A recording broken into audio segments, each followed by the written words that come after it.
que debe ser tomado con la máxima seriedad y responsabilidad.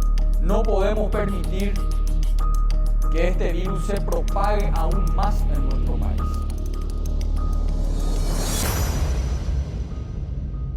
Tres años de gestión de Abdo Benítez, criminal falta de vacunas, se pudieron evitar 10.000 muertes. Son todos los elementos que hemos tenido en cuenta para llevar esta recomendación al primer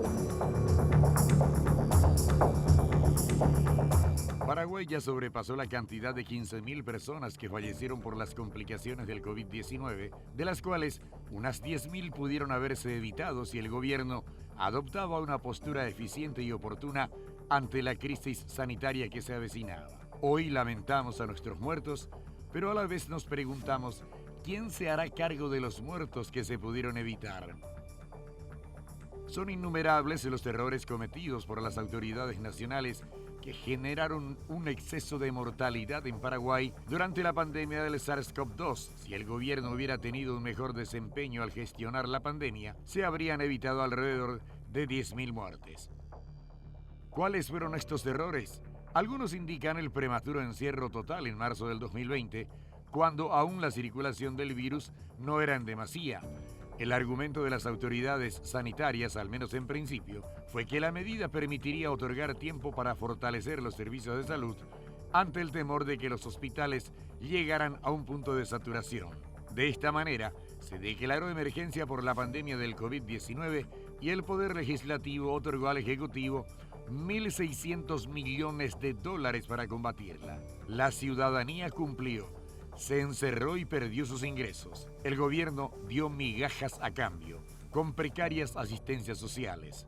Pasaron los meses y al no poder sostener más el confinamiento estricto, comenzó la liberación de la cuarentena justo en el momento más crítico desde el punto de vista epidemiológico por la cantidad de nuevos casos. Uno pensaría que durante todo el encierro, las instituciones de salud serían fortalecidas para dar abasto a la demanda, pero en la práctica, estaban muy limitadas para poder responder de forma eficaz a la epidemia local.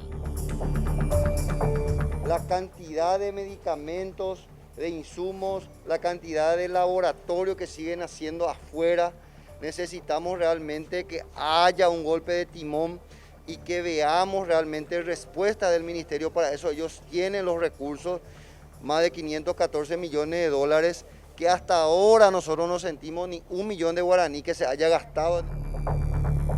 Los medicamentos brillaban por su ausencia en los hospitales completamente abarrotados. Las redes sociales se inundaban primero de pedidos de auxilio para conseguir un oxígeno o una cama para internación. Luego se pasó al trágico escenario de las despedidas de los seres queridos que no resistieron al virus y terminaron yéndose a causa de la ineficiencia de nuestras autoridades. La estocada final se dio con el mecanismo de adquisición de las tan ansiadas vacunas contra el COVID-19, que consistían en una luz al final del túnel.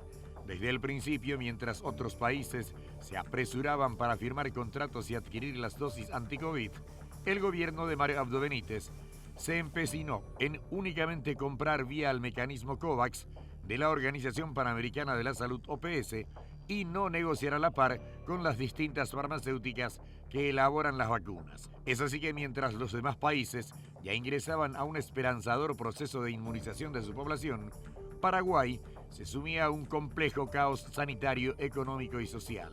Recién con la salida del entonces ministro de Salud, Julio Mazzoleni, el gobierno tuvo una mirada más pragmática en la adquisición de las vacunas y comenzó a negociar directamente con los fabricantes.